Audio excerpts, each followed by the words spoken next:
Have you ever felt that surge of heat, that tightening in your chest when someone says something that just gets under your skin?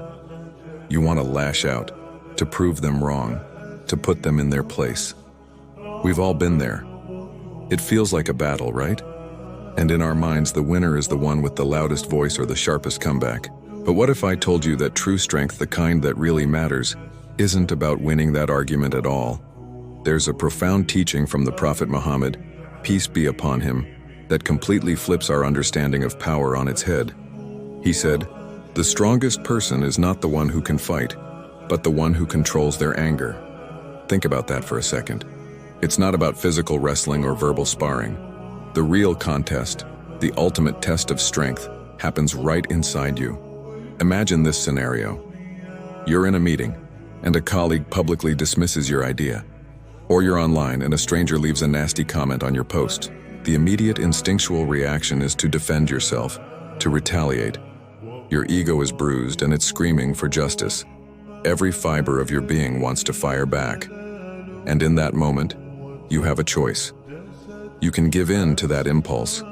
You can engage in a back and forth, trading insults, getting more and more agitated. You might even win the argument in the eyes of others.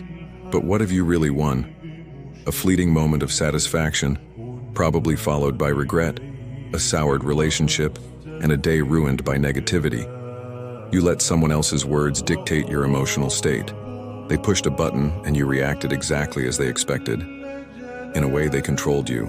Now let's look at the other path. The path of true strength. The person insults you, and you feel that fire ignite within. But instead of letting it explode, you take a deep breath. You acknowledge the feeling, the sting of the words, but you choose not to act on it. You stay silent, not out of weakness, but out of immense self-control. You refuse to let their negativity become your own. In that silence, something incredible happens. You just won a battle that no one else could see.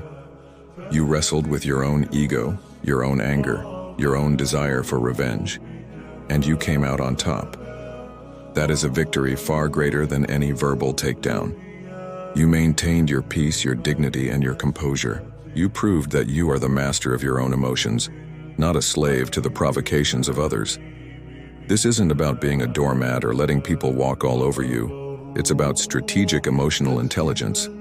It's understanding that your inner peace is more valuable than winning a petty squabble. When you control your anger, you're not just avoiding a fight. You're preserving your energy for things that actually matter. You're building a fortress of inner calm that no insult can penetrate. Think of it like this. A mighty river can be powerful and destructive, but a deep, calm ocean has a quiet, unshakable strength. When you react with anger, you're like a raging river, easily diverted and ultimately controlled by the terrain. When you respond with calm control, you're like the ocean, vast, deep, and unmoved by the storms on the surface. So the next time you feel that flash of anger, remember this teaching. See it not as a moment of weakness, but as an opportunity to demonstrate real power. The power to choose your response. The power to remain calm in the face of provocation. The power to control yourself when everything is urging you to lose control. That is the strength of the prophets, the sages, and the truly wise. It's a strength that doesn't need to be announced or displayed. It's a quiet internal victory that builds character and brings you closer to a state of unshakable peace. That is real power. Thank you so much for watching. If this message resonated with you, please give this video a thumbs up and consider subscribing for more content like this. We'd love to have you in our community. Until next time, stay strong and stay peaceful.